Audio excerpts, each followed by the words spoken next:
Hi everyone, I am Kate Hanel and welcome to We Eat at Last, where I share delicious Ninja Foodi and other air fryer recipes as well as lots of tasty African recipes. Today we are making Ninja Foodi air fryer French cinnamon toast. So let's get started. Preheat your air fryer, then proceed on to slice the bread. Ideally, older bread is better, or slightly stale bread, as it soaks up the custard better. Also cut the bread thick and not too thin as I am doing. You can use any bread that remains sturdy after soaking. I am using brioche. Add half a cup of milk to a bowl, followed by a teaspoon of vanilla extract. You can use more if you prefer. To the same bowl, add in 2 eggs and half a teaspoon of cinnamon. You then want to add a pinch of salt and combine.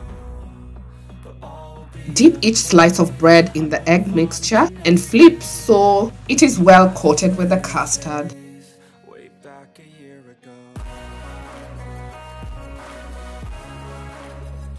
You then want to use a fork to drain any excess custard so your French toast doesn't turn out soggy.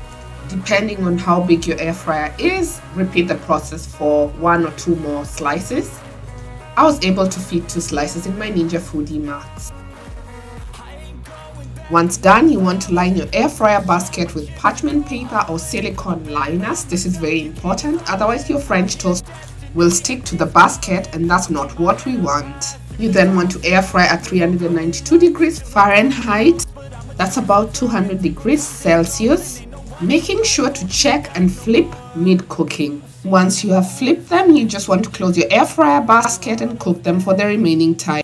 So this is how we like ours, but feel free to air fry for 1 or 2 more minutes if you prefer your air fryer French toast darker.